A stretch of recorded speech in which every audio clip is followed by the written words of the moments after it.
Welcome to the Boneyard with Steve Robertson. As always, I am your good friend and host, Steve Robertson, here on the Monday edition of The Yard. Hope you had a great weekend. A lot to talk about. Good weekend on the diamond for Mississippi State. Also, a pretty eventful weekend for Mississippi State softball, too. And we're not going to spend a whole lot of time talking about that. And maybe we should. But, listen, the season's over for Coach Sam Ricketts and Tyler Bratton and Josh Johnson and the crew there with softball. A great end-of-the-year run. Make it interesting in the SEC tournament. Land in a regional out in Stillwater, Oklahoma. Win a couple of games out there. Set a program record. And listen, we've got some building blocks now with which to kind of move forward on. And, a month ago, I think all of us were thinking, you know what, man, this thing is going to go bad on us. We were so excited last year. We got to such a great start, and then COVID quarantine came along, and we canceled all the college sports. And, hopes were high this year because most of the team was coming back. And, we got off to a decent start in non-conference, but then we got into conference play, and it was kind of a similar refrain, right? I mean, we just weren't competitive. But along the way, we figured some things out. That says a lot about your coaching staff, that they could keep those young ladies engaged. Had to figure some things out, figure some roles out for certain players. They did that. They were a very difficult out down the stretch. And so my hat is off to all of the ladies and gentlemen involved in Mississippi State softball. Excited to see what is to come. When we made the change from Van Suderman to Samantha Ricketts, a lot of people wondered, okay, well, what's this mean? Why are we hiring a first-time coach? And there were a lot of people connected with the search that said, you know what, Steve, there are a lot of people out here in softball circles that say, Samantha Ricketts is going to be a star as a major softball coach. And so since we already had her in-house, it made sense for us to hire her and promote from within. I know some people kind of questioned the decision, but many of you are not invested in Mississippi State softball, but perhaps you will be in the years to come. And I think, again, Samantha Ricketts and her staff did a wonderful job turning this thing around, landing in a regional, and then going out there and playing with some real moxie and playing hard. Sad that it came to an end. We'd love to be able to have a regional win out there. We've never had one in our history, but I do believe it's coming. I really do. And I hope that you share that same optimism. We got a lot of baseball stuff to talk about, and we're going to get to that after the first segment of the show. But, one of the things that I would like to point out to you guys, I was probably a little more bullish about Mississippi State than a lot of other people. State was picked second in the West. We end up second in the West. We have an opportunity, of course, to win the Southeastern Conference Championship. And you know what? If we'd swept Missouri, we'd have had at least a share of it. We didn't get the help from Florida we'd hoped with Arkansas. But if you had been told beginning of the year, okay, guys, listen, guys and gals, we're going to win 40 games. We're going to go 20-10 in the SEC, and you're going to be the number 3 seed heading into the SEC tournament. I think most people would have said, you know what, I'll take that right now today. I'll go ahead and sign off on that today. I'll still probably look back at this year and lament the fact that we didn't win the SEC championship, because I believe we had a team capable of doing it despite all of our warts, despite the fact that it's taken us a long time to kind of figure out Sunday pitching, despite the fact that it's taken us a while to find a way to get production out of the bottom third of the order and really add some length to the lineup. But we've done that now here very late in the season, and I think maybe perhaps that bodes well for us in the postseason. But despite all of those deficiencies, we had a real chance. I mean, you say, well, Steve, Arkansas is this. Guys, we finished 2 games behind them. Two games. You know what? If we take 1 game against Arkansas, we share the SEC championship with them. That's how close it was. We win 1 against them. And we're a different team than we were when we played Arkansas. Many of our young people, many of our, our rising stars had never played a big weekend at Duty Noble Field before that weekend. And that's a little bit intimidating. We had a big crowd there. We knew what was at stake. And we blew it. And Arkansas is a veteran team, and they came in here and played like a veteran team. I still believe we gave that Sunday game away. We catch a pop up there, it's probably a different ball game. You remember that play, right? Well, how about that Sunday game at South Carolina here just a couple weeks ago? We take a one-run lead to the ninth. Maybe if we throw Landon Sims, maybe it's a different conversation today. I remember a ball game in Nashville on Sunday where we get a lead and we don't capitalize on that and we don't score the final 7 innings of a ball game. They bring in Maldonado and kind of shut us down.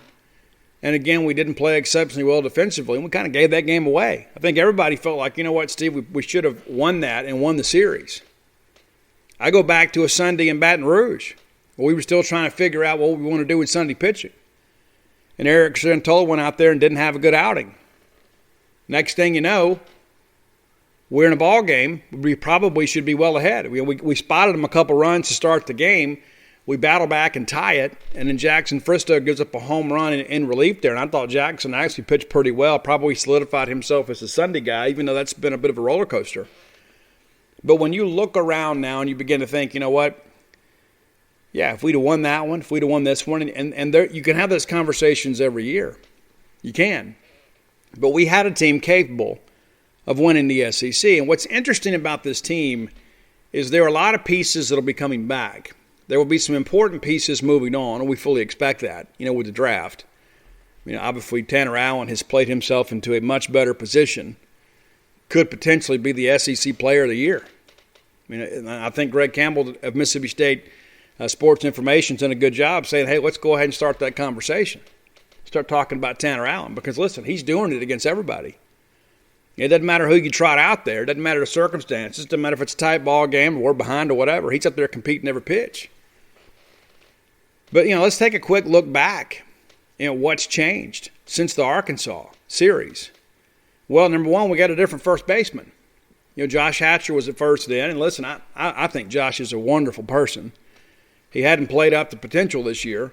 I don't have negative things to say about Josh other than the fact that, he didn't capitalize on what he did last year. I thought last year he's probably playing the best baseball of his career, and he showed up this year. Maybe it's draftitis. I don't know. But he's not even playing now except as a defensive replacement. We got a different first baseman. And because of the fact that we've moved Luke Hancock from the DH spot to first base, it's allowed us to get another bat in the lineup. What that's also allowed us to do is Cameron James is a guy that we've moved around a little bit, and I'm a Cam James fan. Now, all of a sudden, we got Cam working DH. We got Tanner Leggett at third, who is a better defensive player. He's also a senior. This is a guy that hadn't played a whole lot at Mississippi State, but this is a guy that's played a lot of baseball. It's a guy, too, that kind of understands his role on the team. We don't need Tanner Leggett to go out there and hit home runs for us. He's hit one. He took a bunch of home run swings, too, at times, and probably needs to play a little more within himself. But, I like the dynamic that he brings to the lineup. And one of the things, too, you guys know that my oldest son played college baseball, and he and I were talking a little bit about, the left side of the infield. And he was a middle infielder himself. And he says, he goes, the thing about it is when you can pair up guys on the left and the right side that have a real trust factor with each other, everybody plays better. Because you can play looser. When you're playing short and all of a sudden the third baseman maybe flashes in front and takes a ball that you could have had and it should be an easy play, and they don't make the play, automatically as a shortstop you begin to think, I got to make every play on this side. So you play a little bit tighter. You're a little more anxious. The game speeds you up a little bit. It's the same way over on the right side. When you've got guys that kind of have some rapport and some chemistry, things work a little bit better. And so I think inserting Tanner Leggett into the lineup, I think helps Lane Forsythe. And I was talking to a good friend earlier today and says, you know what, you should save all these criticisms of Lane Forsythe. And when he is one of the best defensive shortstops in America here in a couple of years, you can bring him back up and make everybody feel a little silly. I think Lane Forsythe's going to be a dude for us. Does he take too many called third strikes? He absolutely does. But you know what? He's a freshman. It's been kind of pushed into a role that he really wasn't expected to be in this year. We didn't have our everyday left fielder, and it appears maybe we found one in Kellum Clark. I think Brad Cumbus will still take some hacks against left-handers. But we've become a different team. You don't think we would stand a better chance against Arkansas if we don't boot the ball around on the left side? You don't think that we don't stand a better chance against Arkansas if we don't have a guy hitting about $190, hitting fifth or sixth in the order? You don't think we'd have a better opportunity to beat Arkansas if we had a guy like Kellum Clark in the order now that he's healthy? And so we won't see Arkansas unless we make the SEC tournament final or we see them in Omaha. But I'd like to try Arkansas on for size again. Maybe I'm alone. I read a lot of these comments sometimes, and one of the things that I hope that we can kind of breed out of the fan base, so ladies, please listen to me, okay? We got to breed out all this insecurity and this negativity and these people that always expect State to find a way to blow it. We need to breed that out of the fan base, one way or another, because we're a great baseball program. We got a great team.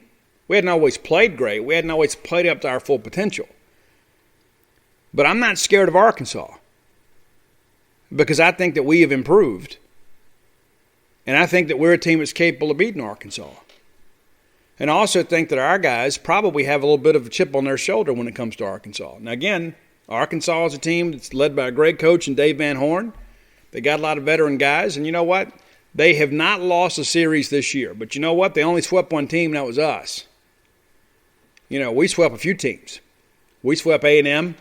A&M took a game from Arkansas. We swept Auburn. They took a game from Arkansas. We swept Alabama. They took a game from Arkansas. Matter of fact, the first SEC game of the year, I think they beat them, 14-16-2, something like that.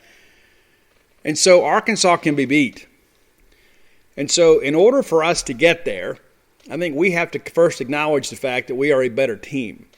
And the second thing we have to acknowledge is that Arkansas is not the 1961 Yankees. We're not facing Murderers Row.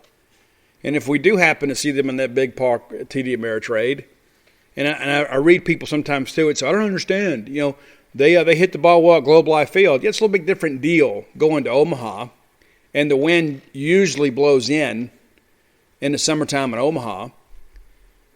You know, so I think Christian McLeod will probably learn from the experience before, but I think when he does make a mistake and perhaps elevates a fastball, I think the ballpark will hold it.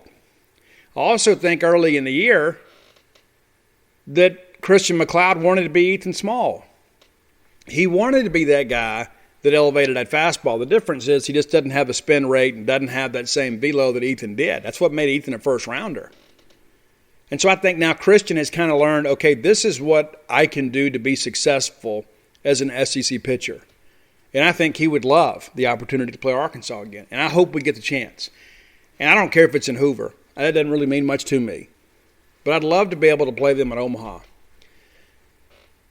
I absolutely would love to play them in Omaha. I say, well, I want to avoid them. Let's stop being scared. We're Mississippi State.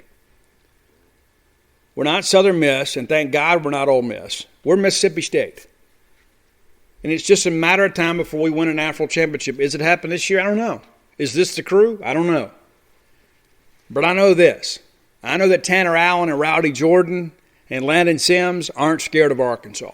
I know those guys are chomping at the bit to get another chance to compete against those guys. As Tanner Allen said that Sunday after we got swept at Arkansas, by Arkansas, he goes, you know what, man? He goes, back in 2018, we swept those guys, and you look up at the end of the year, and they're playing for a national championship.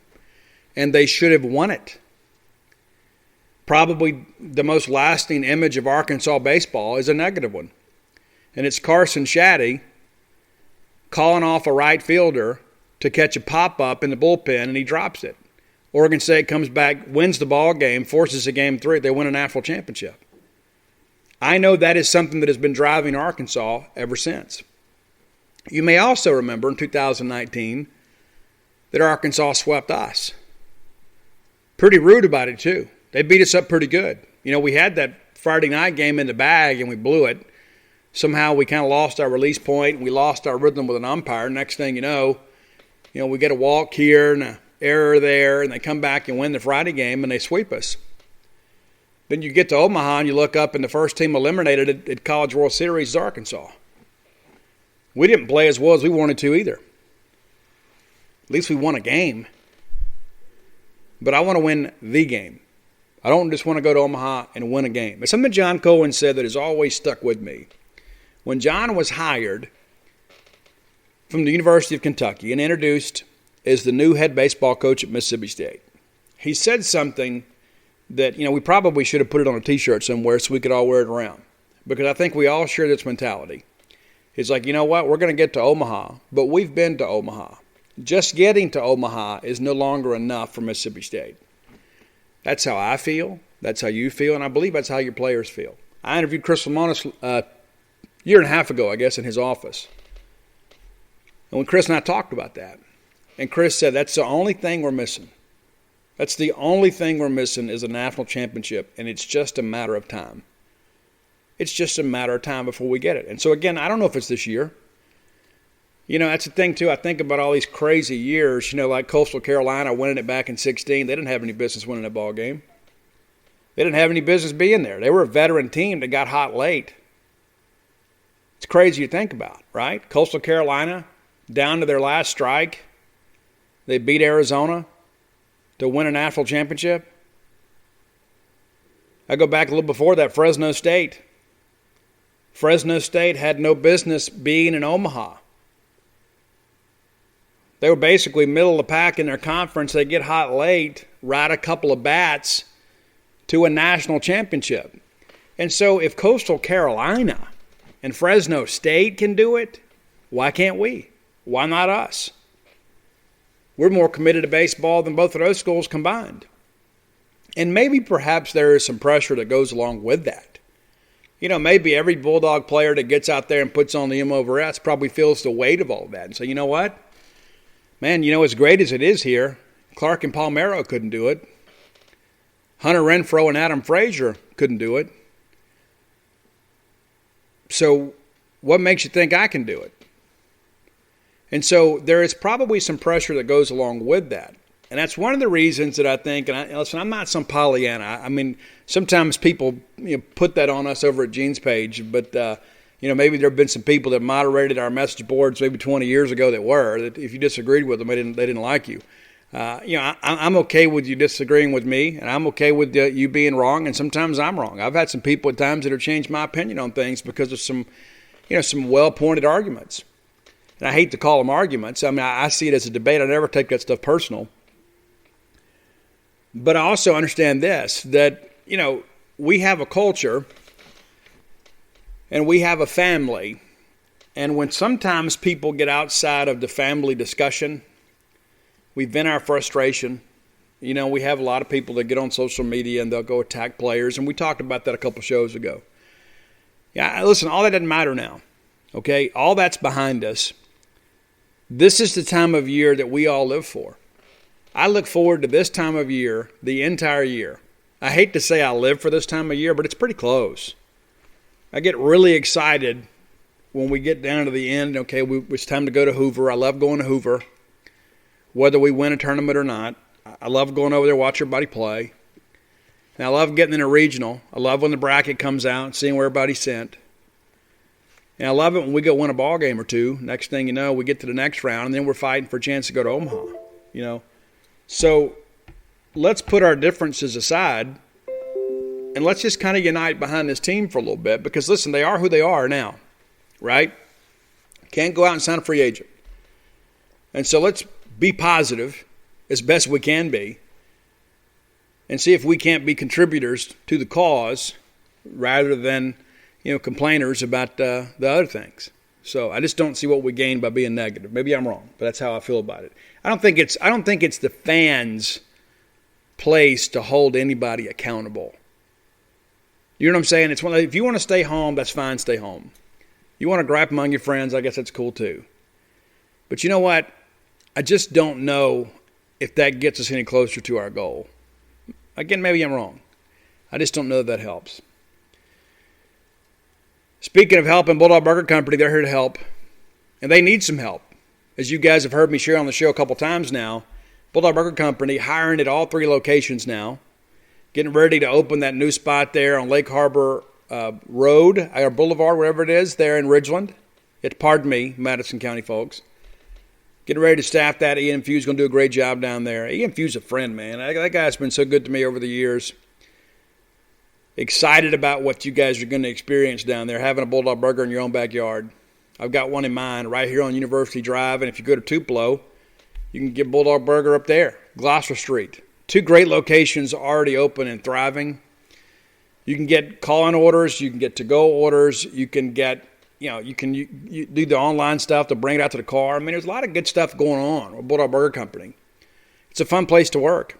I can personally attest to that through my nephew Dan, who did a great job and loved Bulldog Burger Company. He loved it. Put on about 15 pounds too. So I share that with you because I think it's important. I don't partner with people that I don't believe in. I believe in Bulldog Burger Company, and you should too. Go by, have the spring rolls, find your own favorites. I'm a big fan of the pimentology add bacon. I hadn't had that in a while. I probably need to get that this week if I get a day off before I go to Hoover. And looking forward to getting down there, of course. But I love getting back home, having a little taste of home. And Bulldog Burger Company is one of those places that reminds me I'm home. They'll treat you that way too. Go by, check them out. Bulldog Burger Company, the place where people go to meet. MEAT. So the last time we were together, we had won game 1 over in Tuscaloosa. It was a bit of a struggle, but we managed to win the ball game, of course, 4-2. Had that big 7th inning, made some things happen. I was curious to see how we would respond and play on Friday. Those are the things you kind of look at that and say, okay, are we going to be good here? Are we going to be fired up and ready to go? And that's one of the things that I love about our team is there are so many people involved in Mississippi State baseball that kind of see a bigger picture. Like Tanner Allen said in the little video, that's 1 and we came to get 3. And fortunately we did. But we came out and really played well. I'm trying to get these graphics pulled up here. For some reason, they've got the same box score linked on the website. Let me get that corrected real quick before we proceed here. I thought it was me, but it wasn't. I got it taken care of here. Okay, so they start Dylan Smith. And listen, I had done my research on Dylan Smith, and I was thinking, we ought to be able to get to this guy. He was 1-6 overall. And listen, he's a guy that, didn't walk a lot of people. And that's the thing that you'll notice. Teams that don't walk a lot of people get hit a lot because they're always around the plate. When you get 2 strikes on somebody, you don't want to be around the plate in an advantage count. You want to try to get a swing and miss there. And I think that's one of the things about Alabama's pitching philosophy that I think has been an issue for them. They are pitching a lot to contact, but they don't get a lot of swing and miss because of the fact that I don't think they really throw the ball enough out of the strike zone. They pound the strike zone and force you to put it in play. They ran across Mississippi State, and State was certainly able to do that. So let's break that game down here. Well, I thought Will Bednar was absolutely flawless in the game.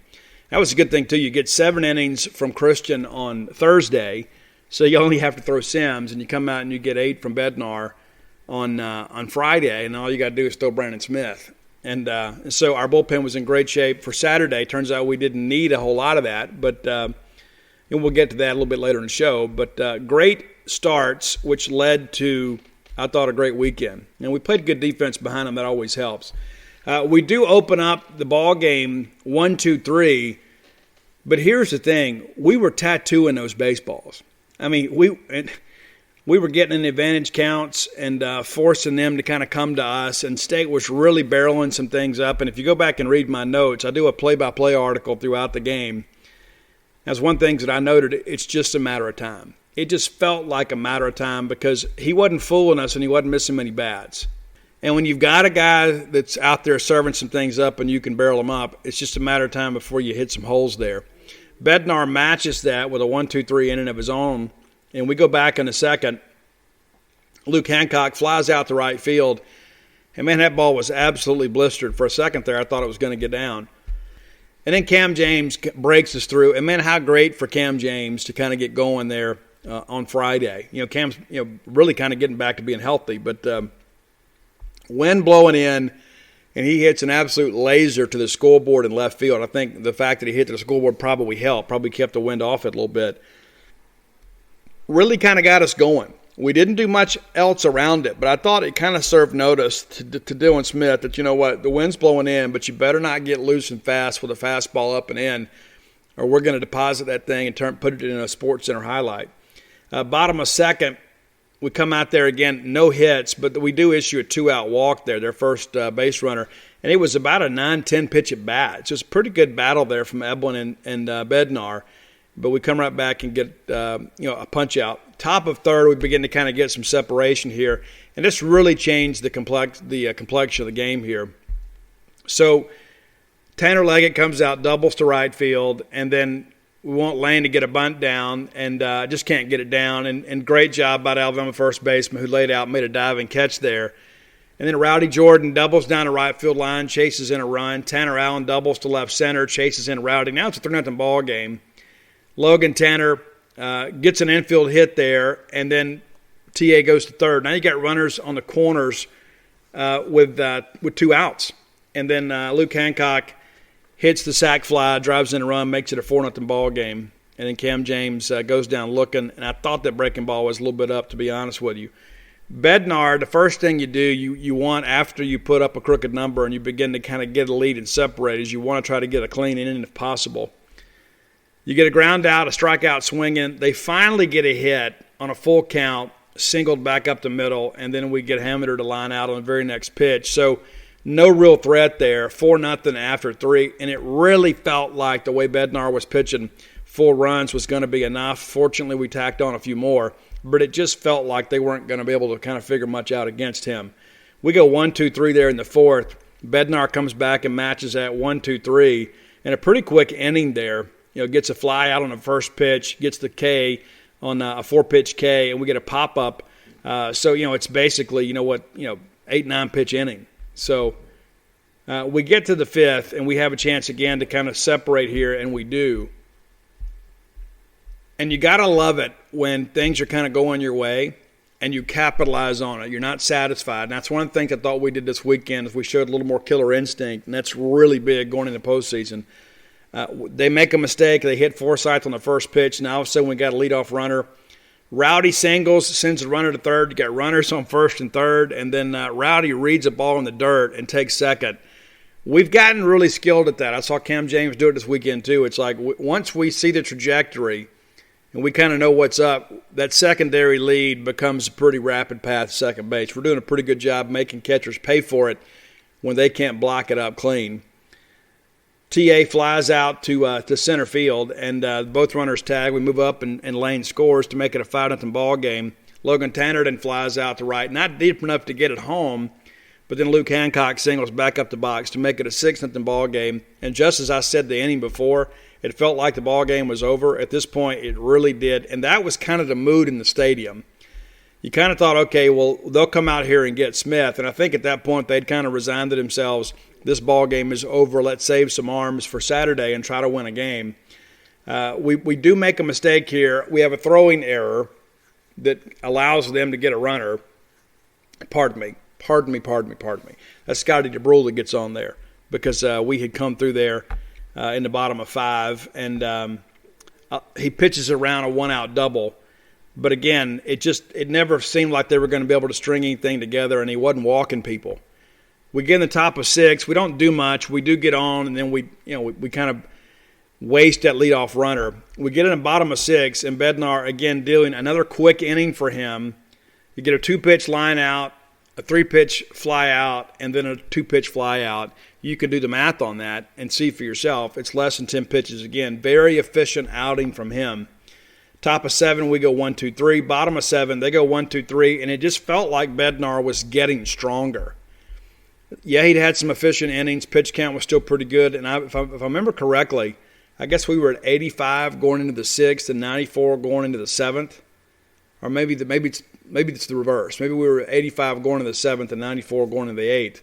But he gets a 1-2-3 inning, a couple punch-outs, and it's so efficient. You get a 4-pitch K, a 3-pitch K, and then a guy grounds out on the very first pitch. Alabama was helping us.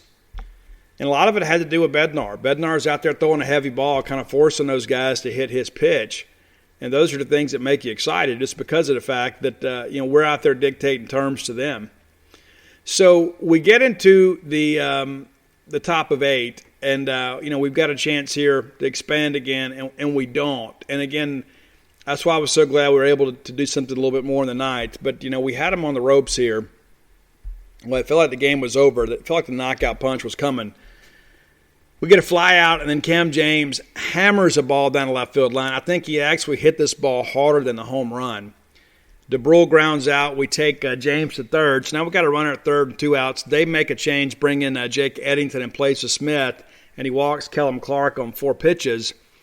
And it just kind of felt like, if we can just get a hit here, we can break this thing open, and we don't. But, again, there's traffic on the base pass, and we're stressing pitchers here.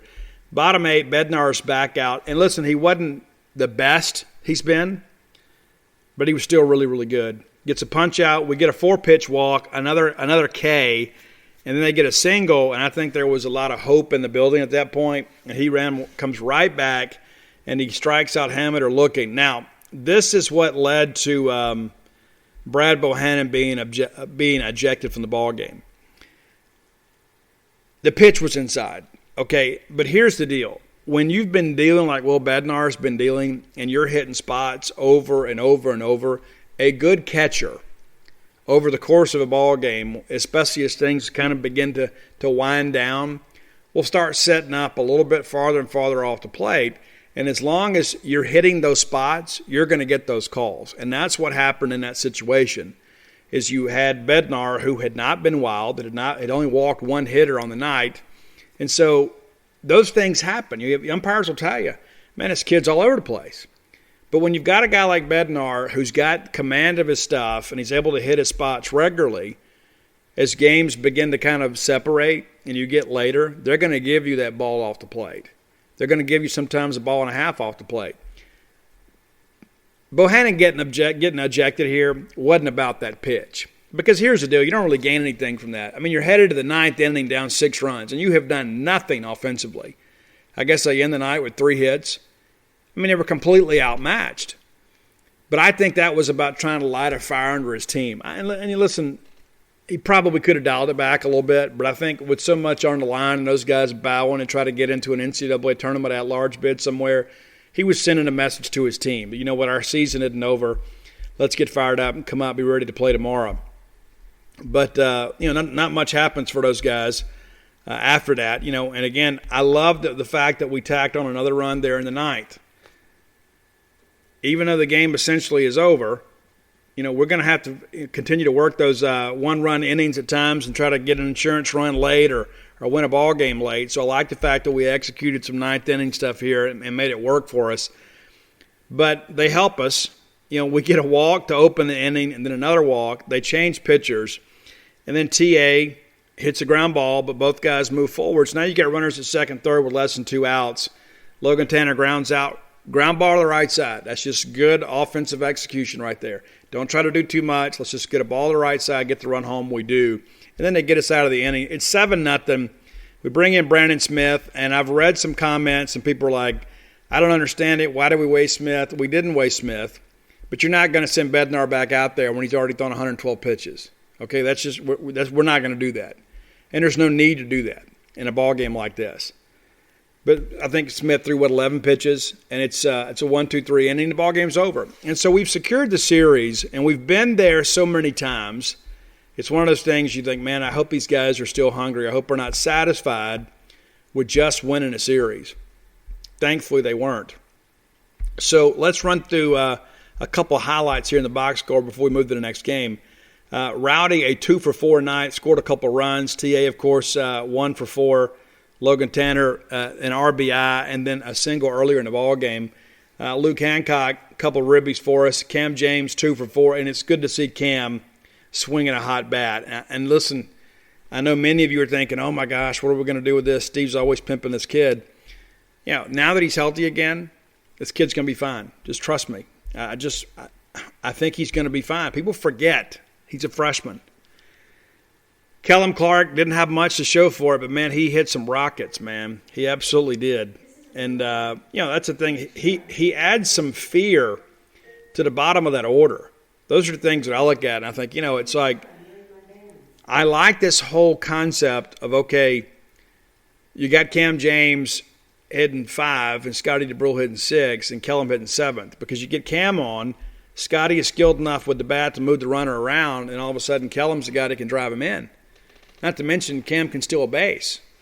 And so you get Cam on, in a situation to open an inning, all of a sudden, now you've got a real scoring threat. And that adds some length to our lineup. And we have been missing that at times.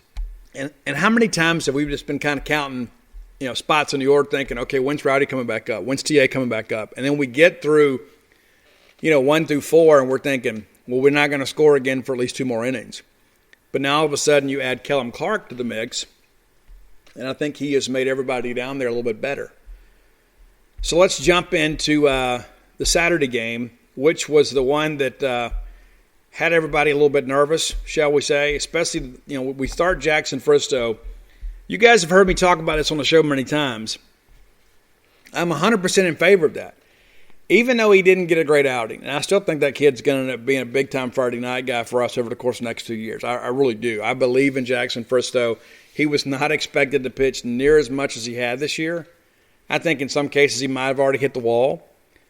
But you've heard me talk about it. You throw Fristow out there, and all of a sudden they stack the order with left-handers, and you bring Hootie in, and he absolutely shoves. That's exactly what happened on Saturday. That's exactly what we needed. We don't need to spot somebody 2 and 3 runs, though. Right? So Fristow still got some things to work through. But the plan worked for us because, let's assume, especially on Sunday, we're going to score some runs, and we did. So let's jump on this thing and kind of get through it real quick. So we go 1, 2, 3 there. We don't go 1, 2, 3. We hit it to a double play to end the inning there. Strikeout swinging. And I really thought Rowdy got a bad call on that very first pitch. But, McCrary came in, did a good job. It was his first college start. And so bottom of 1, we walked the leadoff hitter, but it wasn't like a 4-pitch deal. You get a foul, a ball, a foul, so you're in a 1-2 count. Then you throw a purpose pitch. He doesn't chase. He fouls one off. It's a 2-2 count, and it's back-to-back balls. And I didn't think, at that point I thought we were okay. And we give up a single. They could have charged the error here. I would have ruled it a hit. But basically they knocked it through Luke Hancock. And, I don't know if Josh Hatcher makes that play. I don't know if Andres Galarraga makes that play. It was an absolute rocket right at first base. And they go first to third there. And then we let them go second to third because of a wild pitch, or runners second, third on the wild pitch. So they got 2 guys in scoring position. The first 2 hitters of the inning are in scoring position with less than 2 outs. I thought the kid grew up a little bit. He battles back and strikes out Prater, who is a stud, man. I mean, he really is. That's a catcher from Alabama. He's not maybe the receiver that many people anticipated, but he gets 13 home runs for him this year. I mean, this is a guy that's a good mistake hitter. And so we have a lengthy at-bat there, and we get him to swing and miss for strike 3. It was a huge, huge out at the time. And then we give up the single that allows 2 runs to score. And rather than pout, we get a fly out and a pop out, and we get out of the inning, and we're thinking, okay, all right, settle down, kid, we'll be okay. We're going to score a couple runs, too. We open up the second with a single to right from Luke Hancock, and then we get a ground out, but we move the runner to second.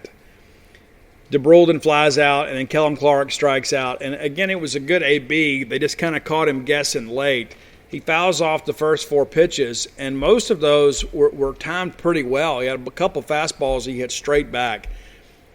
People are going to make a mistake and challenge him with a fastball, and he's going to put him on SportsCenter. This kid has some incredible power.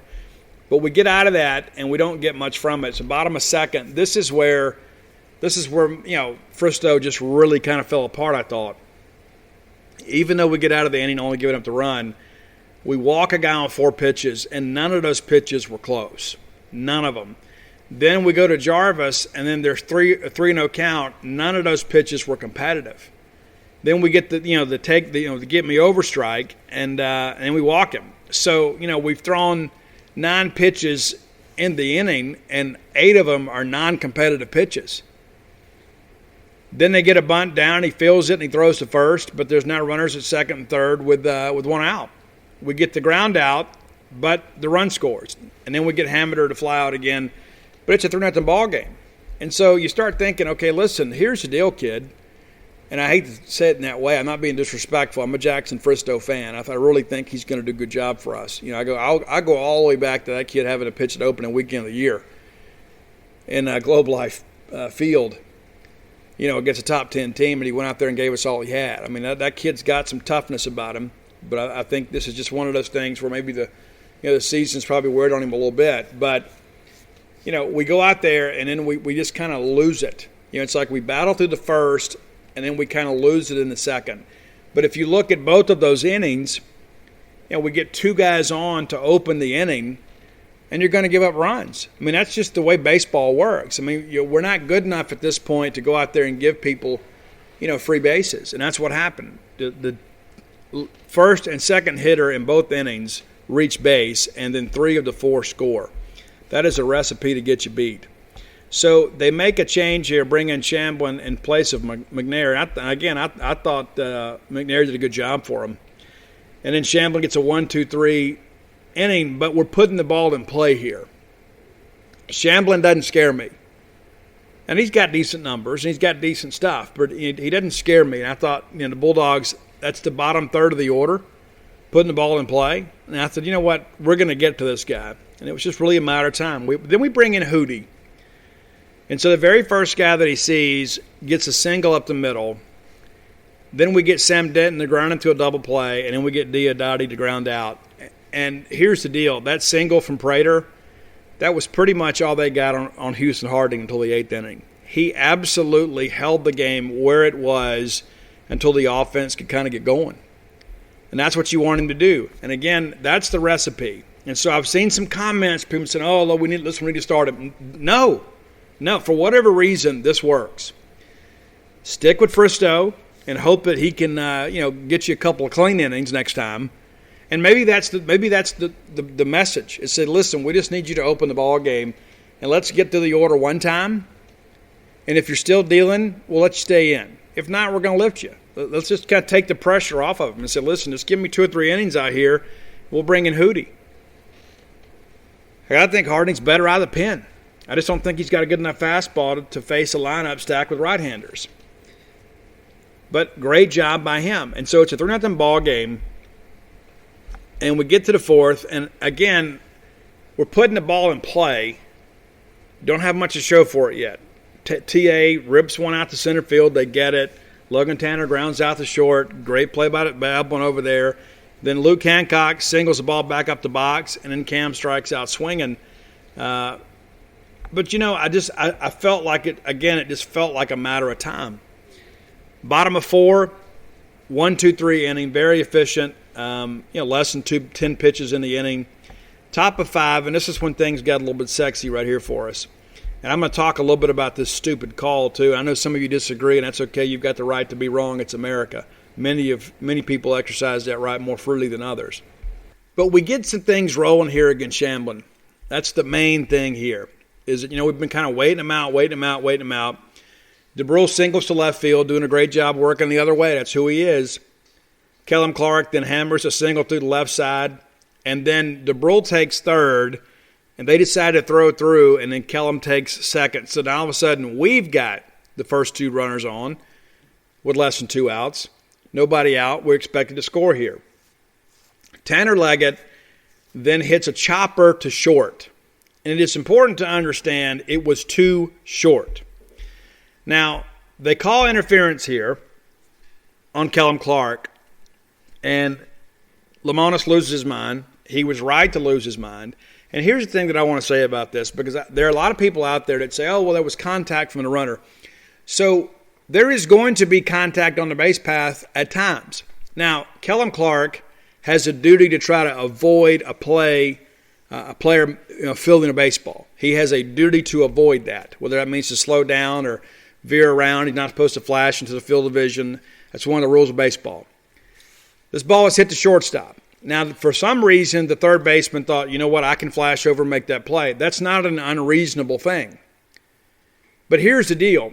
Everybody can't be the primary fielder. Everybody can't be protected from interference. On that play, Kellum Clark has a right to the base path. He is not impeding the shortstop making the play there. And the third baseman initiated a contact. The third baseman's running over there and brushes him with his glove, and they call interference. And so it ultimately is scored a fielder's choice. Clark is out. Everybody goes to their bag. Leggett gets first, and DeBrule goes back to third. So here's the thing that I want to say about this, and I've tried to explain it on Gene's page to the point that people think I'm arguing. I'm not arguing. But there are a few things I want to say about this. To call obstruction or interference, obstruction is on the fielder, interference is on the runner. It can't be a 50-50 call. There can't be any ambiguity. There can't be any second guessing. It can't be, well, maybe this or maybe that. When you have a ball that is hit to the left side that either player can field, there is going to be some judgment involved in that. But this ball was hit directly to the shortstop, who was charging the ball to make the play. That's why he and the third baseman collided. And so they benefit here from an umpire who is anticipating the call. And that's the thing I think about too, is like, you're watching a runner or you're watching the play. What are you watching here? And I think in hindsight, when you ask him at the end of the year, probably privately, never admitted it publicly, he'd probably say, you know what, I probably jumped the gun a little bit there. But there are a lot of people that say, oh, well, Steve, Kelvin Clark's supposed to stop there. No, he's not. And because here's what happens. If we're going to set that precedent that, okay, if you're at third and you can't make the play, well, then just I almost said something I shouldn't have. Let's just run full speed and we'll just run into the runner. And we'll just, claim interference.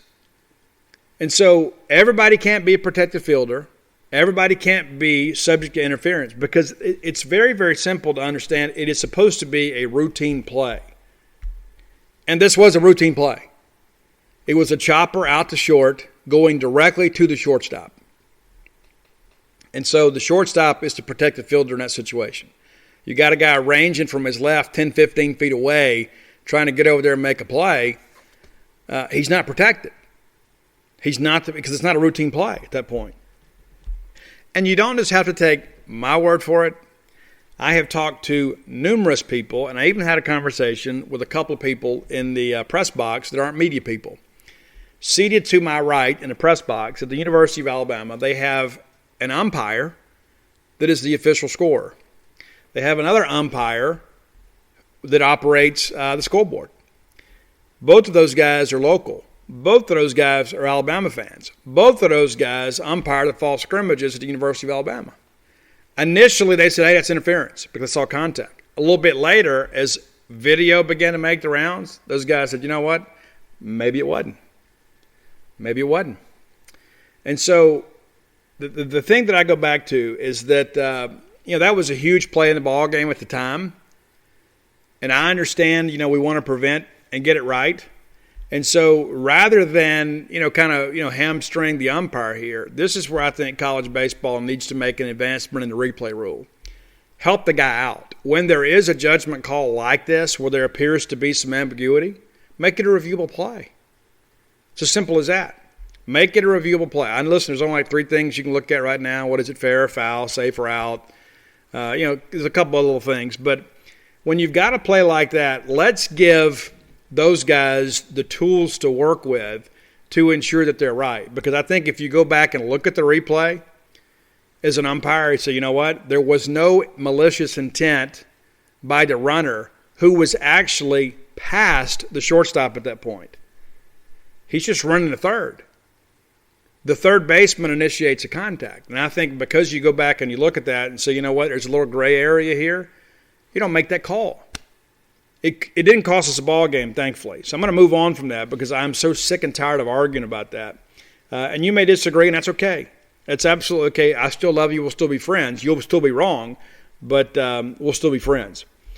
So it turns out it only cost us an out because our freshman shortstop, and I thought this was one of the best at-bats in the ball game, with all of that craziness going on, with Lamonis out there barking at the umpires, with the umpires, everybody's all upset, and the crowd's all emotional, the team's fired up. Rather than let himself get elevated emotionally, Lane Forsythe steps up and delivers an RBI single to left center. Drives in the run, leg hit goes to third. Now all of a sudden we got runners at first and third. They change pitchers. It's a 3-1 ball game, and again we got runners on the corners with just the one out. And then they throw a wild pitch. So now all of a sudden the emotional, toll in all this is on Alabama. It's like all this craziness has happened, and now State's in the ball game. We've got a high-pressure situation. He didn't handle it. So you got the wild pitch, and so you put runners at second and third, and then he hits Rowdy to load the bases. TA grounds out to second, drives in a run, makes it 3-2. And then he walks Logan Tanner and walks in a run to tie the ball game. I think that's not correct. That loaded the bases again. And then he walked Luke Hancock on 5 pitches to walk the run in. They go out and visit. Cam James then hits a pretty good ball out there to third. And you know my philosophy about this: ball don't lie, right? So this is a guy that got the benefit of a bad call, and the baseball gods are watching. Ground ball to third baseman. For the ones standing guard, for the eagle-eyed, for the knights in shining armor, and for all those who support them. We are Grainger, your experienced safety partner, offering supplies and solutions for every industry, committed to helping keep your facilities safe and your people safer. Call, clickgrainger.com/safety, or just stop by. Grainger, for the ones who get it done. And what does he do? He makes an error. That allowed another run to score and to extend the inning. And then we get out of there with a 4-3 lead. And at that point, it really felt like we had withstood Alabama's best punch. And they had some assistance there on the bad call, but it really felt like, you know what, all these things have gone your way, and now we've got the lead, and we don't plan to give it back, and we didn't. And then we go right back out there, Houston Harding. You guys I've talked about him before, but this is a guy that's got he's a different guy, but he's got some toughness about him. We go out there and get a 1-2-3 inning, and it's a 7-pitch inning. 7 pitches. I mean, you talk about being efficient. And you could see in our countenance after we go up and put up the 4 runs and then we get a quick inning like that, we're bouncing back in the dugout and we were feeling it. You could just tell. And I tweeted that out. There was considerably more energy in the Mississippi State dugout than Alabama. It was like Alabama knew the game was over. It was just a matter of what the final score was going to be. And we took care of that in the 6th. And lo and behold, what happens again is Kellum Clark hits the ball out to third, and what happens? The baseball gods are watching. It's another error on third baseman. Think about that for a second, right?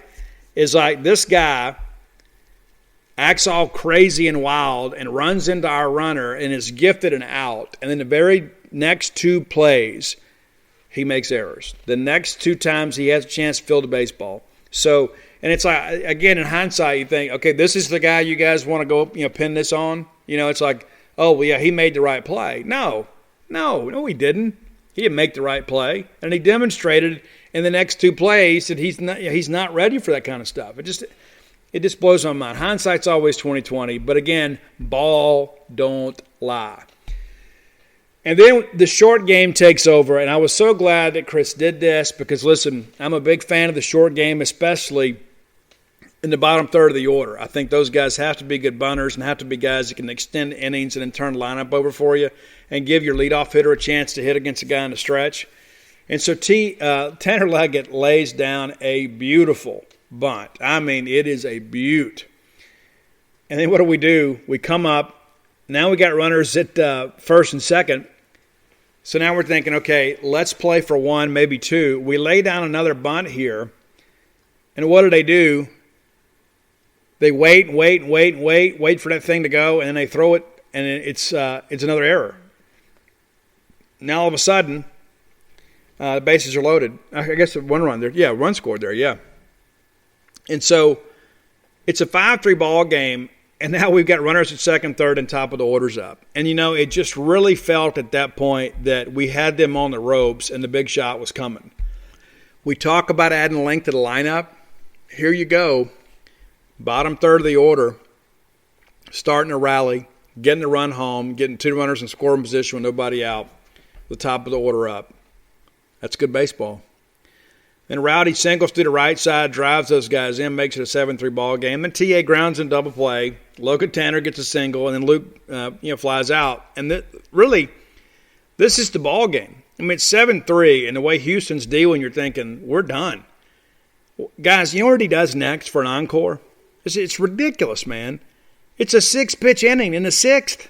6.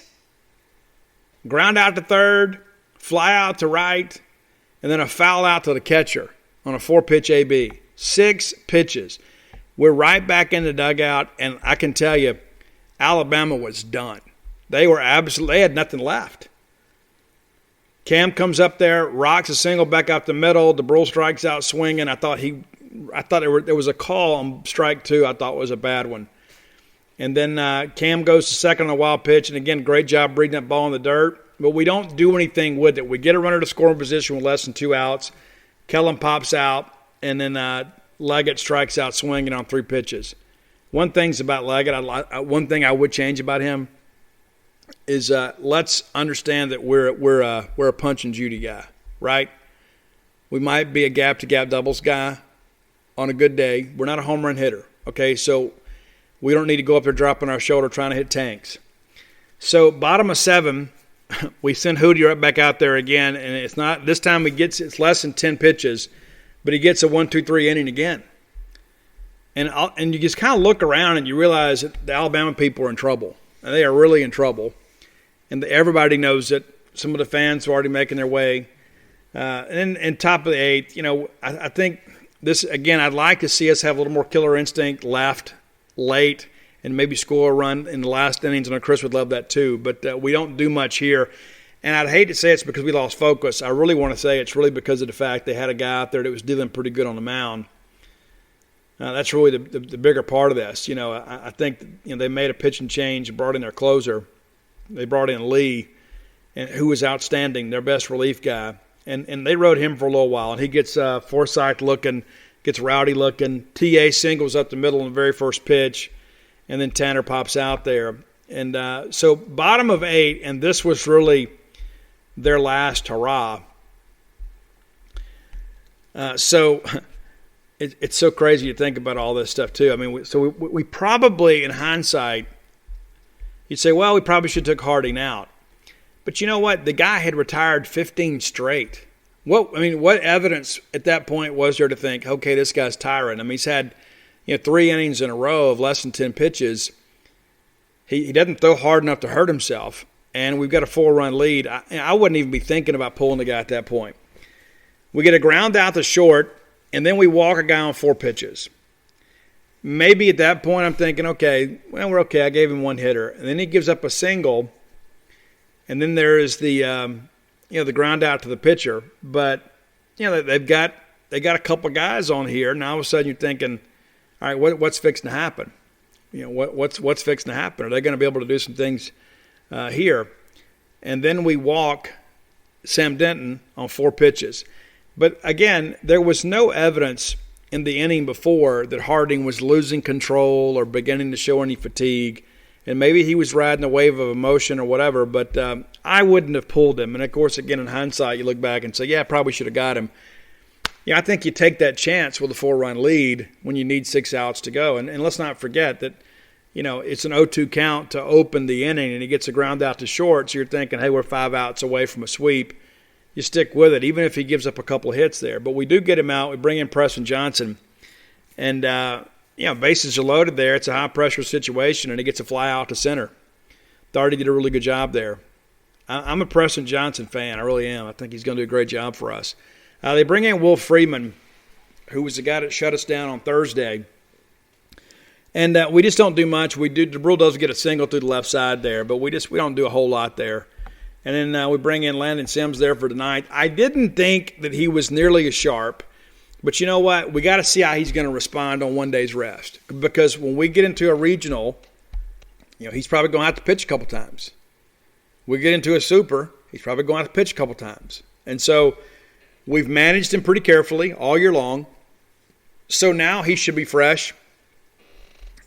He wasn't as sharp, but again, this is a relatively new experience for him. Probably, he's only done it a couple times all year. But he comes out and gets a K swinging. We give up a single and a walk. And it looks like, okay, he's not able to finish these guys because that was the issue. Eblin, it's a 1-2 count. And then he hammered that ball to left. And then we get into a situation where we're again in a 1-2 count with Jarvis. And we can't finish him and he walks. Then we get the ground ball to third. And I don't fault Tanner Leggett for trying to end the ball game here. He fields the ball, steps on the bag, and throws a little bit wide of first. Then the runner takes third. And he's trying to end the game. Gets a second out. But, you got to try to make that play. This is a Southeastern Conference. And then we get Wilson to fly out and the ball game's over. And so it's exciting to think about, okay, we got the sweep. And so we can feel good about that.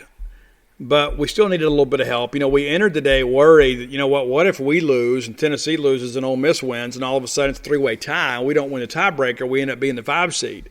that was our worry. But about halfway through, I guess, the third inning, we found out that Tennessee had won the ball game, which eliminated that possibility. And, of course, Ole Miss loses anyway, and then we win. So all of the three things that needed to happen, none of them happened. And so I think it's important to kind of understand that too, is that, sometimes we worry ourselves about things that, while possible, are not always probable. So we win the series, and I think it's important now let's look around the league to kind of see how things laid out. But I'm sure by now you looked at the bracket, but we'll go over it one time before we get to the top 10 list. Very quickly here, let's look at the SEC standings and the scores. Of course, State sweeps Alabama. Ole Miss takes 2 of 3 from Georgia. A month ago, I thought Ole Miss was really in some trouble having to finish up with Vandy and Georgia. They win both of those series. And despite their losses, I think you look at it and say, you know what? Hey, good job. Because I really thought they would go in the tank. They're going to host probably a 12 or 13 type seed in the tournament. But they're going to host. Tennessee takes 2 out of 3 from South Carolina. Auburn, of course, wins their series. And then Kentucky takes 1 from Vanderbilt, which is huge for us because it enabled us to be the 3 rather than the 4. And then LSU takes a series from A&M. Rob Childress, of course, relieved of his duties on Sunday. And then Florida swept by Arkansas. I have read with great interest, too. Again, we talk about this Arkansas thing. I don't know sometimes if we watch the same ball games. And sometimes I think we watch a different sport. But, Florida had a lead in that ball game and blew it. I don't think that Florida is maybe what we expected them to be. But I think sometimes, people are discounting them a little bit. But I thought they might be able to go to Arkansas and get 1. They don't. And I really think that has got them in a very precarious situation about hosting. I know, again, some discussions on Gene's page, Florida's a lock. Florida's not a lock. They're absolutely not a lock. If it boils down between South Carolina and Florida, South Carolina's getting that spot. What? Yes. South Carolina finished 1 game behind Florida in the standings. South Carolina has the number 2 strength of schedule in the country, and they are 9 spots ahead of Florida in the RPI, and they swept 3 games in Florida. So if you're looking at those 2 teams side to side, there is no conversation to be had. South Carolina would host over Florida. Now, of course, we've got an SEC tournament to play. Florida plays Kentucky, right? And then South Carolina plays Alabama. So that could factor in. But let's just say South Carolina goes and wins that ball game. Let's say Florida does, and they're on an even playing field, and let's say they both go 1-2 in Hoover. I don't think Florida makes up any ground on South Carolina. I mean, look at the math yourself. You say, well, Steve, it's Florida. I get it. I understand it. But also understand, too, that if we're going to put all these metrics available to us, these information, you got to follow that stuff, right? If we have the number 2 strength of schedule in the country and we beat somebody 3 times and we were ahead of them 9, 10 spots in the RPI and they got to host over us, we would riot in the streets, and rightfully so. So looking at standings one more time, and this is really the last time it even matters, right? Because at this point forward, the SEC champion's been crowned in Arkansas, and I will pat myself a little bit on the back here because when the coaches picked Arkansas 3rd in the West, I told you guys on this program, but I thought a lot of people were sleeping on Arkansas.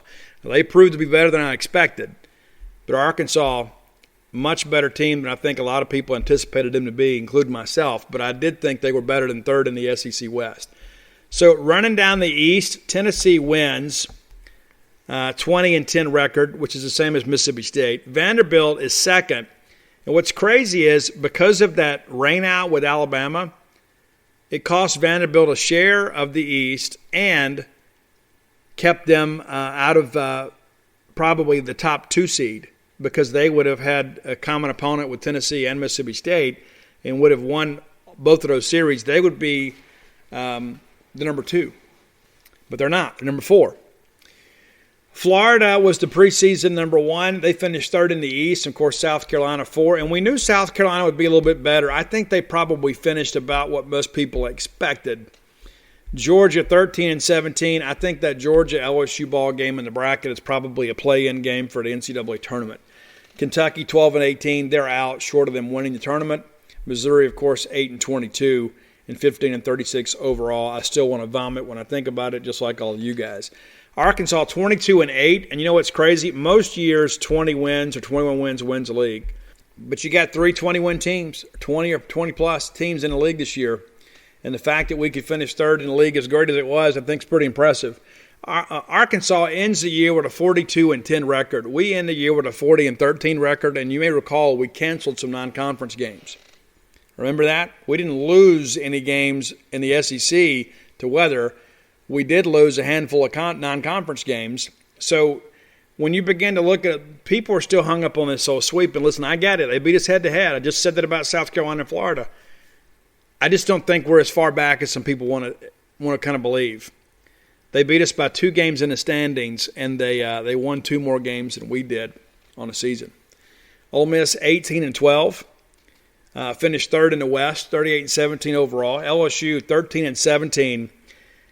I think that's about where they were picked. Maybe we'll look at that on Tuesday night. But 34-21 overall. And again, I think they have to win that game against Georgia in the SEC tournament. I think one of those teams will be eliminated from contention. And it's so crazy how 2 teams are similarly situated, end up playing each other. It makes it easy on the committee. Alabama 12-17, 29-22 overall. RPI-wise, those guys are good, but, man, they got to make a run in the tournament to have any shot. I just don't see it happening. Auburn, 10-20 in the league and 25-36 overall. Is that right? 25-26, excuse me. They get Ole Miss that first ball game. Now, you guys know as well as I do, Ole Miss's pitching depth, it's been shaky anyway, and then they lose Gunnar Hoglund, and all the best to you, Gunnar, in your recovery. But who are they going to trot out there on Tuesday? And Auburn can swing it a little bit. Now, I don't know who Auburn's going to trot out there either, but I know this. I know Butch Thompson understands how to play baseball and how to pitch it in Hoover. I won't be the least bit surprised if Auburn beats Ole Miss. And that might actually be a good thing for Ole Miss. You can say, Steve, what are you talking about? No, they don't have a shot at the top 8. I don't care what anybody else says. They don't. There's too much to overcome. But also, too, if you're not going to be a top 8 and you're as beat up as Ole Miss has been, losing that first game and getting home and resting may be the best thing that happens. Because you're already locked in as a host, right? If you can't truly play your way up, and you can't play your way out, just get on over there and get done. Maybe a good thing for them.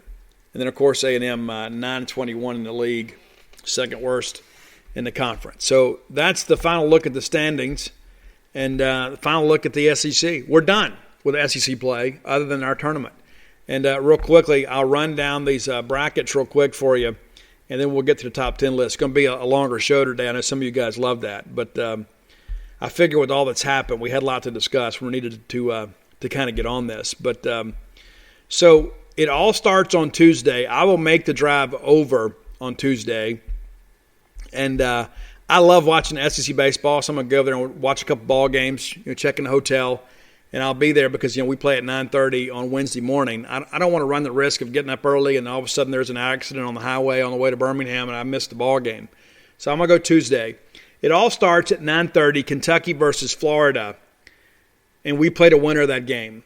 I would have to say you got to like Florida, because they just simply have a better offense, and it may be good for us. I mean, we get a chance to play them. It's an RPI boosting opportunity for us. Alabama and South Carolina, that's the second game. The winner of that game will play Tennessee.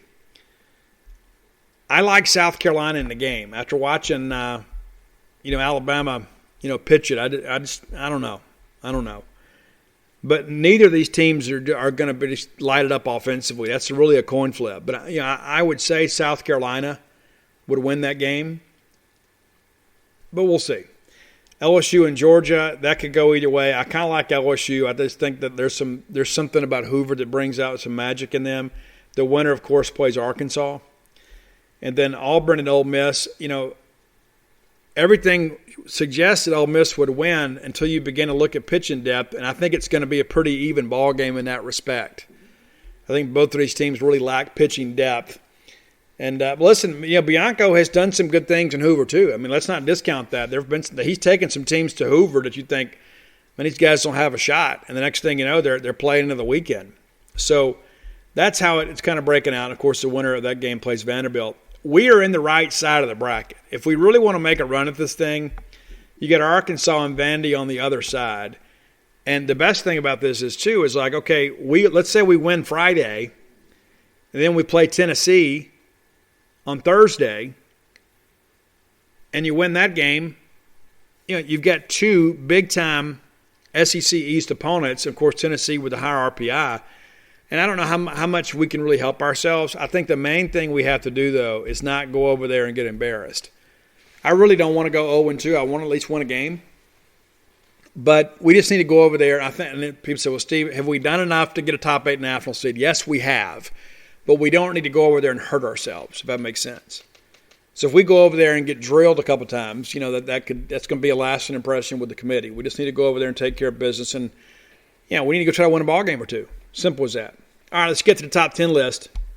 Brought to you by the fine folks at JohnnyPacker.com. Again, that's JohnnyPacker.com. If you're looking for sunglasses, and you probably are, and you should be, instead of wearing that old scratched-up pair that's been riding around in the floorboard of your car all winter, get some new ones. You can find some fashionable frames at an affordable price right at JohnnyPacker.com.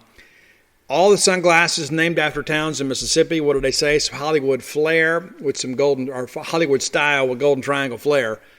You guys know this too. You have an opportunity to make a purchase, and then a portion of that proceeds will go to the Cystic Fibrosis Foundation. Very, very important cause, improving the quality of life of people that were born with a disease that there is no known cure. Also, if you see sunglasses you want on there that say sold out, don't panic. Send them a contact us, little email thing there, and they'll get them for you. They'll get them ordered, because what has happened is site traffic has spiked, sales have spiked, but don't be discouraged if you see they're sold out. They can still get them for you. Just sometimes that the way their website is set up, you guys are buying it faster than the site can be updated. Okay? So thanks for doing that. And let me give you some encouragement. Not just because you need sunglasses, and not just because it's a company run by Mississippi State people, and not just because a portion of your purchase goes to the Cystic Fibrosis Foundation, but I'll give you a 10% discount. How about that? Promo code Boneyard. That's right. 10% on me. Boneyard, save 10% off your purchase. Go make your order today at JohnnyPacker.com. Top 10 list. Now, let me give you guys some background here. I let Roy set the schedule this week because we have gotten several.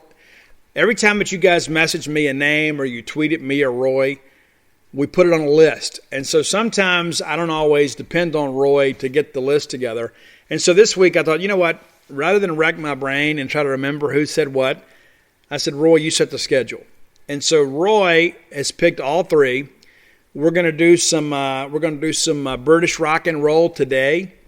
We're going to do some classic R&B, female R&B on Wednesday. And then we're going to do some metal on Friday. All right? So that's the schedule. I won't tell you who. But today it's Judas Priest.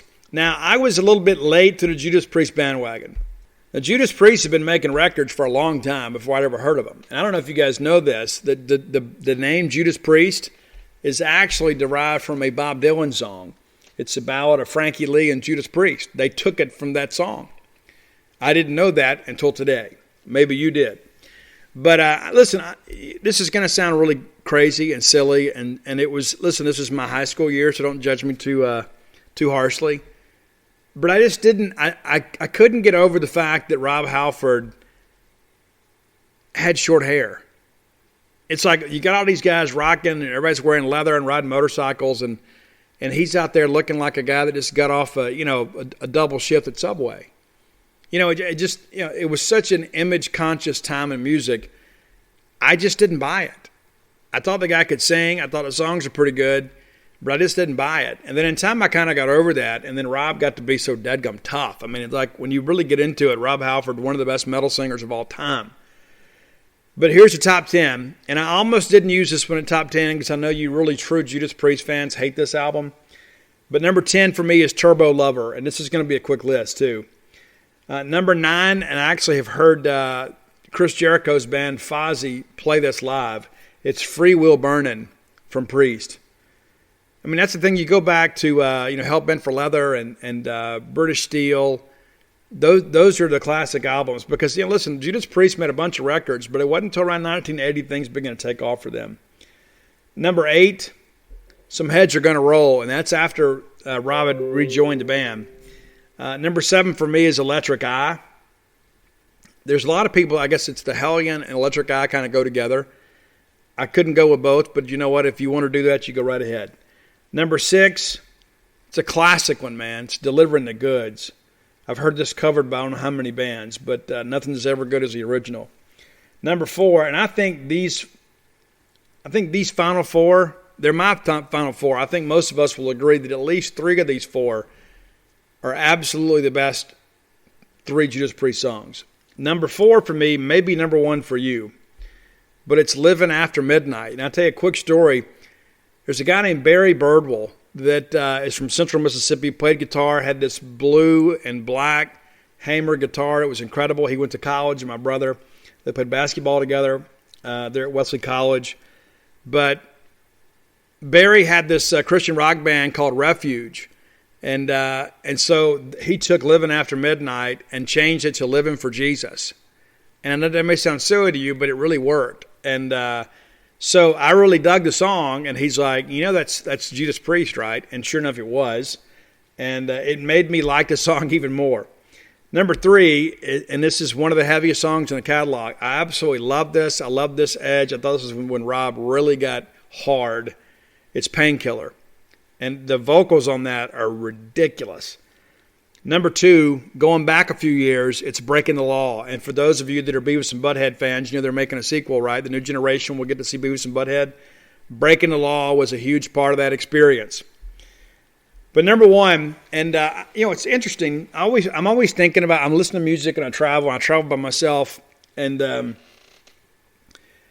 was thinking, there were some songs that kind of hit the playlist, and I was thinking, I've listened to this when I wrote Flim Flam, and there were some songs when I was writing Flim Flam that, were very special to me that I thought about this on the way home. I said, I could probably put a top 10 list together, kind of like the writing soundtrack to Flim Flam, like songs that were inspirational to me or songs when I got angry or whatever I listened to that helped me, and this is one of them. And I think this is the Judas Priest song. Like if we're going to do like rapid fire, and I'm going to give you my favorite song from each band, I think most of us, this was the one that would come up. But it's, You Got Another Thing Coming. You think I let it go, you're mad. You got another thing coming. It is aggressive. It is in your face. It is defiant. And I love it. And so, listen, I'll be honest with you guys. Again, I was late to the Priest bandwagon because of some personal bias. You know what I mean? It's like because of a style choice. I just like, I don't know if he's really committed, because I like my rock stars to have long hair, Wish I could have been one. But there's your list, Roy. Hope you enjoy it. I think most people will agree it's a good list. I think there are some people that are Priest fans that really love the deeper cuts. And that's the thing about great bands. They have great fans that say, the singles were the worst songs. I'm like that with some of my favorite bands too. It's like, oh man, you guys aren't real fans if you don't know these songs. And there are a lot of people that are in the Judas Priest like that. They get into those deeper tracks and they become your favorite songs. I mean, if I was going to put together like a list of my favorite, bands and put together my favorite songs, and you guys have heard some of the top 10 list here, sometimes, I go get songs that maybe were never played on the radio. I like what I like because I always feel like a single is just a promotion. You know what I mean? It's like it's not necessarily the best song on the album. It's just trying to get you to hook to go buy the album. So there you go. That's a Judas Priest list for me. If you have ideas for the top 10 list, reach out, let me know, and Roy and I'll put it on a schedule. Thank Roy as always for all he does to bring the top 10 list to Spotify for you guys. He'll have that list up here a little bit later. Next segment of the show brought to you by the fine folks at Campus Book Mart. Standing man, Miss Kathy Brown, lovely, talented Susie. Everybody up there will treat you like family because in their mind, you are family. Many of you bought your textbooks there when you were students, or maybe if you were commuter students, you parked in their free parking lot and you walked to campus because it was cool, because they're cool like that. They want to help you. You need to outfit your family today in brand new Mississippi State merchandise. I know many of you went to the beach last week or you're going this week. Everybody deserves some new Mississippi State gear, Mom. Everybody needs those vacation clothes, right? Get them some Mississippi State stuff. Bulldogs are playing well. You'll be proud to wear it as always. Visit them on the World Wide Web at campusbookmart.net And by being a loyal Boneyard listener, we'll give you a phrase that pays. And that is BSR, which stands for Beautiful Steve Robertson. And that'll get you free shipping on all orders over $50. Any order less than $50, absolutely incomplete. So I wanted to take this time to give a plug to my friend Matt Wyatt. And Matt's your friend too. Everybody knows Matt. Matt was a starting quarterback here at Mississippi State, and he has been a huge part of our Mississippi State family ever since. So Matt released on Sunday evening this highly anticipated documentary called Uneven, and you can find it at unevenbaseball.com. As a huge fan of college baseball, I was eager to see what Matt had uncovered, what his interviews would entail, and I am blown away by the people that Matt was able to get audience with. So he interviews, of course, Chris Lemonis and John Cohen. And those are a given, right? He gets Butch Thompson at Auburn. He gets Bo Bohannon at Alabama. He gets Greg Byrne at Alabama. He gets Scott Strickland at Florida. He gets Marlon Anderson, a guy that he played high school ball with, that played in Major League for several years. And he got Greg Sankey. And he details out the very complicated issue of baseball scholarships and equivalency sports. And he gives a great overview of how it all works and how it's broken. Now, you guys have heard me talk about before. I have a college baseball player in my family, and I am still paying for those parent loans to help offset the expense of him playing college baseball. It is worth it to me. I also have the ability to pay those loans.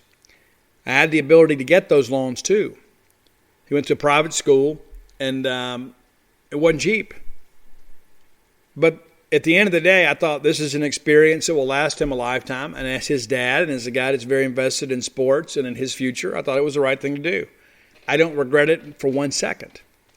But there are a lot of people out there that don't have those resources. There are a lot of people that don't have the ability to go get those loans.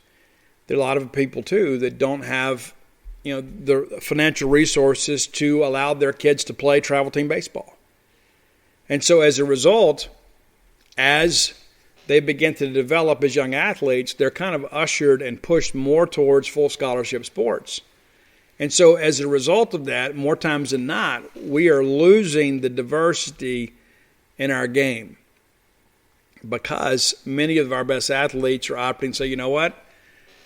Yeah, I'm a great baseball player, but you know what? I can go be a defensive back and play special teams or whatever, be a second teamer and get my college education paid for free. And so me and my family don't have to take out those loans. You've heard me say it on this show before, and I'll probably say it until the end. There is a disparity when it comes to scholarship distribution. And so my oldest son, Ani, you've heard me talk about him on the show, really young senior. Probably should have started him school late. Probably should have. His birthday's August 8th. But he's one of the youngest in his grade. Huge senior class, one of the biggest high schools in Baton Rouge. But he was one of the youngest. And, he was too small, I think, to play high school football at a level competitive enough to get him on the recruiting radar somewhere. He was never a good ball handler. He enjoyed playing basketball. He was really more of a defensive guy and a glue guy and kind of a set shooter. But baseball was his ticket. And he was also a guy that was very competitive in taekwondo, but there's no scholarships for that. And so, that was the direction. This is a sport that he could play, and he could make a contribution and perhaps get to the next level. And so you make all these ideas, and it's like, okay, this is what we got to do to get to the next level. And so because he excelled at baseball, immediately he is somewhat discriminated against. Because if he was good enough in football, he'd get a full scholarship. If he was good enough in basketball, he'd get a full scholarship. But because he excelled in a equivalency sport, those full scholarships not available to him. And so there are a lot of people out there, too, that would love for their students to have a chance to go play college baseball. But because they're talented enough to be on the Major League Baseball draft radar, and it's a little different now because it's an abbreviated draft, but there are a lot of scouts out there that would go draft those guys kind of understanding they don't have the financial wherewithal to pay to go to college. And so you draft them in the 35th round or whatever, and you make it part of the deal, hey, when you're done playing ball, we'll pay for you to go to college. And so it's like, hey, I'll chase this for a while, and then if it doesn't work out, I'll go to college and get my degree. And I hate to call it exploitation. It's good business sense if you're on the Major League Baseball side of this. But as a result, there are a lot of people that were talented enough to play college baseball that probably should have played college baseball that kind of went on to the minors before they were maybe mature enough to do so. And you want to know one of the reasons why they're got minor league baseball now? It's because of some draft practices like that. It got really bloated. And there are a lot of people that are never going to make the major leagues that were riding minor league rosters out there, and it needed to be gutted. I mean, it really did. And you begin to think, well, it's unfortunate for all those players that had a dream or they'd kind of bought into this, but at some point we all get cut, and everybody's losing money. And so at some point you got to make difficult decisions, and they do. And so rather than those guys get drafted and kind of get lost in that minor league hustle in many respects, they could have come to college, and even if they didn't meet the major leagues, they still had the benefit of having a degree. And so I think one of the things that Matt does a good job kind of detailing is how complex this issue is. There is the disparity because of the 11.7, and he explains how we get to 11.7. What the genesis of that thinking was, and all of it goes back to Title IX. And I think Title IX is a wonderful thing, and the numbers that Matt show about how many female student athletes there are today compared to what they were in 1972 is staggering, and that is a step in the right direction. But we've got to find a way to make this work for everybody. And I thought Mike Bianco made a great point. Mike Bianco says they kind of pigeonhole baseball and softball together because the sports themselves are similar. But the roster sizes are not. The scholarship allocations are not. As he mentions too, you can have a pitcher in softball that can pitch on back-to-back days. It's not the case. In baseball, you got to carry sometimes 15 pitchers on the roster. Well, in softball, the roster is about 15 or 16 players. So it's a little different deal, and I think Matt does a great job kind of highlighting some of the issues with this. And from what I understand, he is going to dig a lot deeper in this. This is not the end of the road here. Going to be some other parts of this thing because it is a complex issue. And I think the number one thing we have to do is bring awareness to this. Because here at the end of the day, I'm going to say some things that might make you a little bit uncomfortable. But basically, the way that this thing is structured right now is you're basically making college baseball an all-white sport. I mean, that's basically what you're doing. And I think the numbers are, when you watch the documentary, and you should, you can go to unevenbaseball.com and watch it. It's about 42 minutes. It's well worth your time, and it's over before you know it. I mean, because it's so riveting. But the way they're structuring this is it's basically pushing diversity out of college baseball. And a lot of that starts at the grassroots level.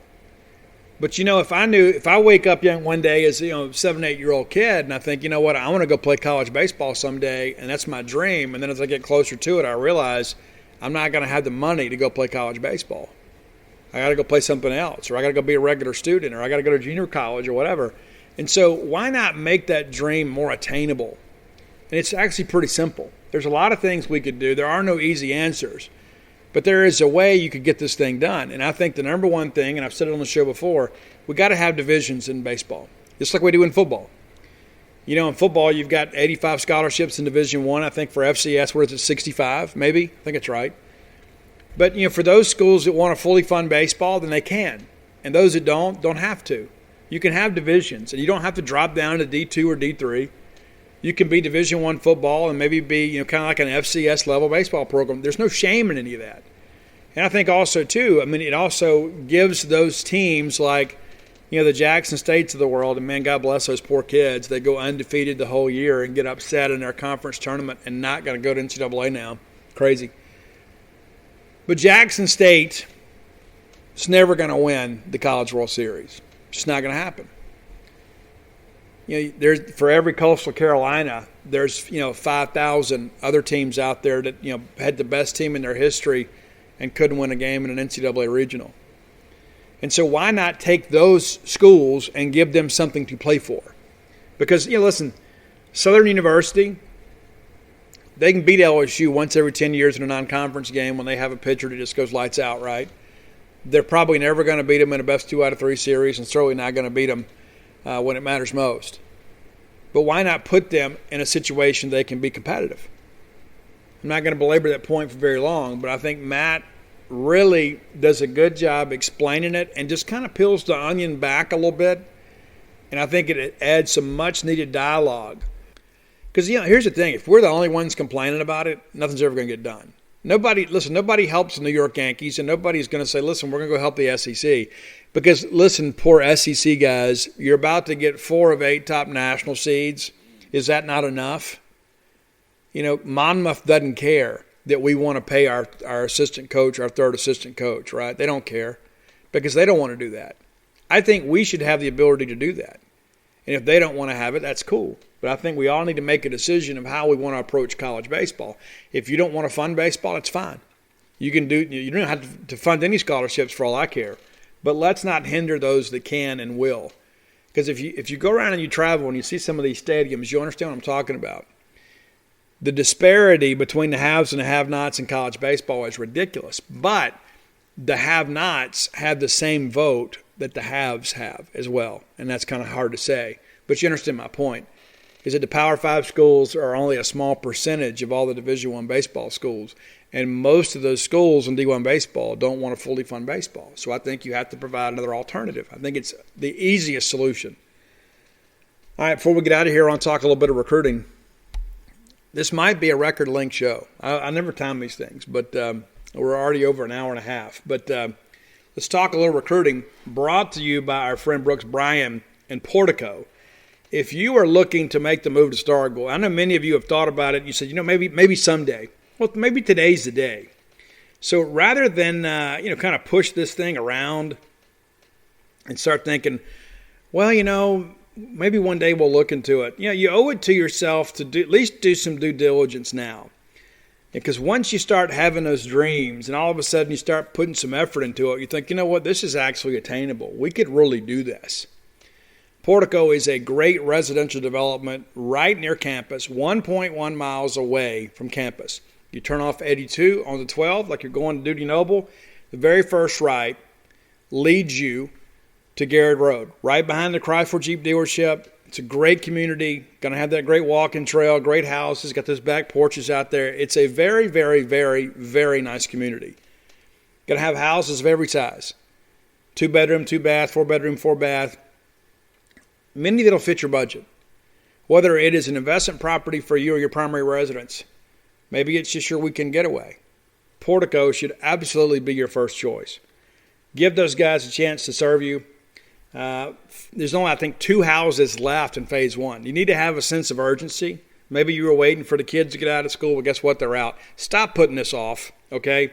I want you to come be my neighbor, and I know you want to run into me at Walmart, and the chances of that happening are really strong if you live here. I think I live up there. But give Brooks a call, 601-416-8075. Again, that's 601-416-8075. Brooks is committed to Starkville, committed to making Mississippi State and Starkville a better place. He won't steer you in the wrong direction. Make Portico your next move. So as we talked for about 10 days now, Trent Singleton of Raymond High School commits to Mississippi State. This has been in the works for a long time. We've talked about it extensively on the show.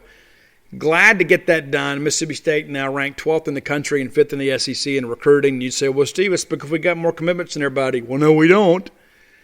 We're right there with everybody around us. So we're doing what we need to do. Trent wanted to announce today, to commemorate the memory of his grandmother, who basically raised him when he was young, says in his interview that you can read on genespage.com for free, this grandmother taught him how to throw a football. When he was bored or whatever, they'd get out in the yard and throw the football. They'd talk about life and that she was very instrumental in his upbringing, and so he wanted to honor her memory by announcing today. And Mississippi State had always been his dream school. There was really never any doubt about where he was going to go. From the moment he got the Mississippi State offer, it was really, just a matter of time. And Trent Singleton's a great young man. These are the kind of guys you win with. Not just because they got great film, but these are people that are made of something. And these are people that stand for something. Trent Singleton's a good student, good leader, good citizen. Everybody you talk to will tell you great things about him. I have not yet found anybody to say anything negative about Trent Singleton. Now, that's not always the case. I'll be honest with you. There are a lot of times I'll talk to people kind of off the record and say, what kind of kid is he? Well, Steve, I don't know. I don't know if I'd want to get involved with this kid. That happens all the time. I have high school coaches that will tell me, say, he needs to grow up a little bit. And that's the case for all of us. I needed to grow up a lot when I was their age. But I haven't found anybody that's made those claims about Trent Singleton. And again, these are the kind of guys that you take to media day someday. Guys that really know how to articulate themselves, that are great communicators and great ambassadors. In addition to that, because listen, we're not running the Boy Scouts here. This is the Southeastern Conference. Trent Singleton is a superior athlete. And you can go look up his offer sheet and say, Steve, he had State and Indiana and a bunch of G5s. I don't even care about any of that. Makes no difference to me. Turn the film on yourself. Now, he is a guy that has primarily been an offensive player in high school. You don't want to play him every snap because he is your quarterback, and you got to protect him a little bit. But he's not a quarterback. He's an athlete playing quarterback. But if you watch him on his zone read, you see what I'm talking about. Great change of direction, great athleticism, great foot speed. Played some at corner. He's going to play safety at Mississippi State. He's already 6 foot, 185, 190-ish. This is a very physical football player.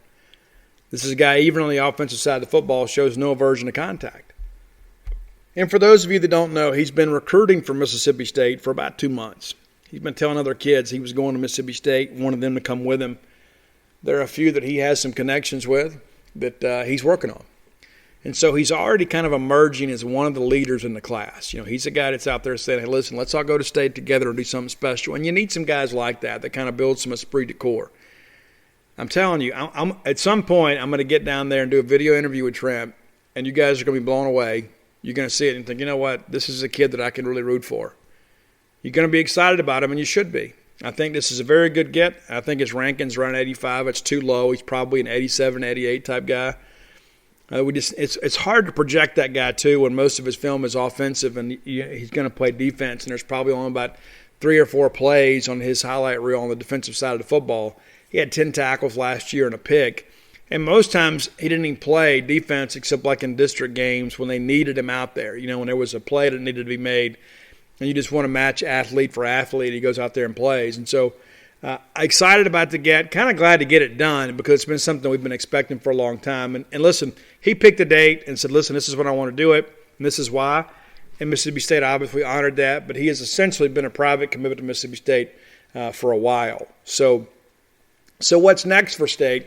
Well, not much, because we're going to wait till we get into Big Dog Camp. Of course, that's June 4th. And I don't think you're going to see a lot happen between now and then. And there's really no point in pushing. So if there's a priority target out there that says, hey, listen, I want to go ahead and be a Bulldog, you're going to go ahead and take that commitment. But more times than not, since you're so close to camp, you'll just kind of wait the process out. And I really think, we're already right there with 12th in the country. We're not going to stay there, but I think we have a really good chance to stay in the top 20. Because of the strength of what I think this D-line class is going to look like. Dontae Russell's a 4-star guy. I'm expecting him to commit to Mississippi State this summer. Could be as early as next month.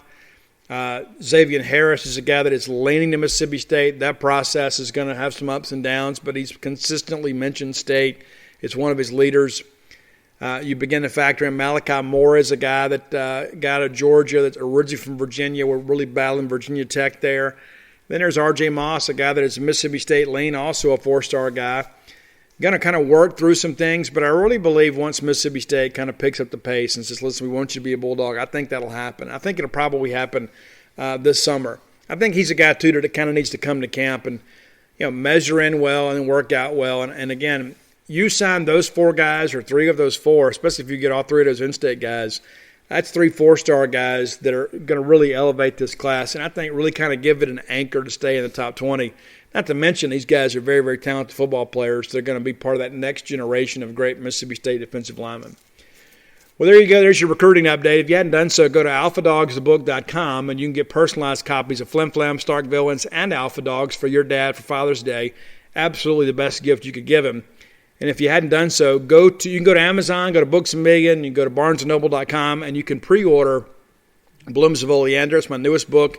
It'll be released June 7th. It is a book of poetry and inspiration and some great short story stuff. I'm very proud of the work. It's different than anything else I've ever done, but it's probably more like me than you'll ever imagine. You think you know me, but you don't. You read that book, you'll have a little more insight and kind of what makes me tick and kind of what's made me the way that I am. But I'm really proud of it, and many of you have already bought the books. I get those reports, and very, very excited about that. Lemuria Books is going to carry it, of course, Bookmart and Cafe here in town, and many other bookstores around the great state of Mississippi. But you can go ahead and get your purchase made today by going to Amazon.com, Barnes & Noble, or Books A Million. Or you can always just call your local bookstore and say, hey, order me this book. They can find it through Ingram. Again, that's Steve Robertson, Blooms of Oleander. But until next time, let's all live our lives in a way we make more friends than enemies, and people can see a difference in the way we live.